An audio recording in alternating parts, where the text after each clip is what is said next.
ओवैसी की अपनी खुद की पार्टी है, वो अपनी पार्टी के नेता हैं।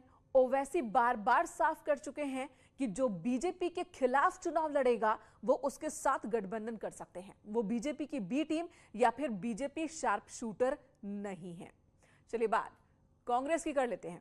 यूपी फतेह के लिए कांग्रेस ने स्पेशल 38 को मैदान में उतारा है। 38 नेताओं की इस टीम में यंगस्टर्स और सीनियर्स दोनों को साधने की कोशिश हुई है। कांग्रेस की टीम प्रियंका गांधी के नेतृत्व में मैदान में उतरेगी।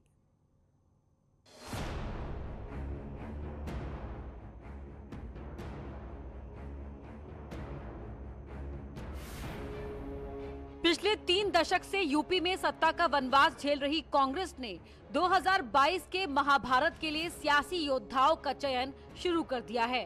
कांग्रेस ने यूपी चुनाव के लिए 38 सदस्यीय इलेक्शन कमेटी की घोषणा कर दी। कमेटी में पार्टी के सभी बड़े पुराने चेहरों को शामिल किया गया है। अजय लल्लू, आराधना मिश्रा, सलमान खुर्शीद, आरपीएन सिंह, राशिद अलवी, पीएल पुनिया को कमेटी में शामिल किया गया। आने वाले विधानसभा चुनाव में प्रत्याशियों के चयन में चुनाव समिति अहम भूमिका निभाएगी। यूपी कांग्रेस की प्रदेश चुनाव समिति में रायबरेली की विधायक अदिति सिंह और राकेश प्रताप सिंह को छोड़कर सभी 5 कांग्रेसी विधायक और एमएलसी दीपक सिंह को शामिल किया गया है। कांग्रेस पार्टी पूरे कार्यकाल में जिससे जब से चुनाव हुए हैं कांग्रेस संगठन सक्रिय है। ये कह सकते हैं कि कांग्रेस का प्रदर्शन जिलेवार अगर आप देखें तो उतना प्रभावी नहीं होगा, पर आपको ये भी आकलन करना चाहिए कांग्रेस 31 साल से वहाँ सत्ता से बाहर है। ये दल कभी ना कभी आए दिन 5 साल 4 साल बाद ये लोग सत्ता में आते रहें तो उसका क्या फ़र्क नहीं होता। आज सब कुछ सत्ता पर निर्भर करता है और पर लेकिन मैं तो बधाई देना चाहूँगा जो भी हमारे कार्यकर्ता है, जो भी कैडर है, वो जिस शिद्दत के साथ लगा हुआ है, निष्ठा के साथ वो उसूलों के लिए लड़ाई लड़ रहा है। इन लोगों की तरह सत्ता के लिए लड़ाई नहीं कर रहा है। यूपी में कांग्रेस की कमान महासचिव प्रियंका गांधी के हाथों में है। यूपी में सियासी जमीन वापस हासिल करना कांग्रेस के लिए कितना जरूरी है ये प्रियंका भलीभांति समझती हैं। लिहाजा प्रियंका खुद चुनाव के लिए रणनीति बनाने में जुटी हुई हैं। सूत्रों के मुताबिक कांग्रेस यूपी में सभी पूर्व विधायकों और सांसदों पर दांव खेलने जा रही है। महंगाई के मुद्दे पर सभी जिलों में कांग्रेस का प्रदर्शन जारी है। माना जा रहा है कि कांग्रेस सितंबर के महीने में प्रदेश स्तर पर कार्यकर्ताओं का बड़ा सम्मेलन कर संगठन की शक्ति का एहसास करने की कोशिश कर सकती है और इसी के साथ कांग्रेस 2022 के लिए चुनाव प्रचार की शुरुआत कर सकती है। अखिलेश यादव खुले तौर पर कह चुके हैं कि यूपी में कांग्रेस और बीएसपी से गठबंधन नहीं करेंगे, बल्कि छोटे दलों के साथ मिलकर चुनाव लड़ेंगे। वहीं मायावती भी साफ कर चुकी है कि वो कांग्रेस से हाथ नहीं मिलाएंगी। बावजूद इसके प्रियंका कह रही है कि बीजेपी को हराने के लिए गठबंधन से ऐतराज नहीं। खबर ये भी है कि कांग्रेस कार्यकर्ताओं की ट्रेनिंग के लिए शिविर लगाने जा रही है, जिनमें सभी कार्यकर्ताओं को बूथ मैनेजमेंट के गुर सिखाए जाएंगे। प्रियंका गांधी के लिए यूपी की राह आसान नहीं।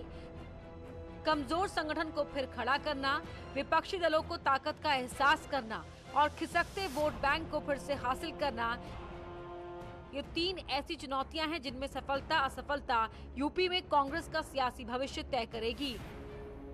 Bureau report, news 18। ये तो यूपी की बात हुई। उत्तराखंड में क्या चल रहा है ये भी आपको बता दें। देवस्थानम बोर्ड पर विवाद उत्तराखंड में खत्म होता नहीं दिख रहा। आंदोलन की चेतावनी के बीच केदारनाथ के पुरोहितों ने अब खून से प्रधानमंत्री मोदी को पत्र भेजा है। वहीं सीएम के दिल्ली से लौटने पर हाई पावर कमेटी अपना काम शुरू कर सकती है।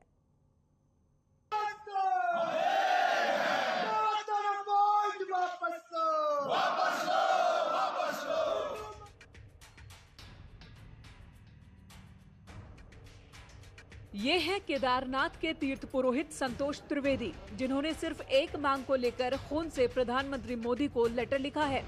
मांग है कि देवस्थानम बोर्ड को भंग कर दिया जाए।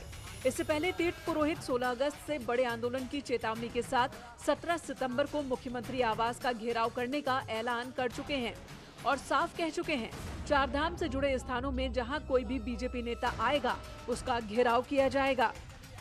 आज मेरे द्वारा यहाँ पे श्रीमान देश के प्रधानमंत्री श्री नरेंद्र मोदी जी को आज यहाँ पे खून से पत्र लिखा गया। मैं प्रधानमंत्री जी से निवेदन करूंगा कि जल्दी से जल्दी इस काले कानून को आप वापस लेने का काम करें। जल्दी ही हम 4 धामों के तीर्थ पुरोहित सभी जिला मुख्यालयों में उग्र प्रदर्शन और जन आक्रोश रैली का आयोजन करेंगे और इसके अलावा हम विभिन्न धार्मिक संगठनों, सामाजिक संगठनों और अन्य लोगों से मिलकर के इस आंदोलन को राज्यव्यापी आंदोलन की शक्ल में बदलने की दिशा में भी काम कर रहे हैं।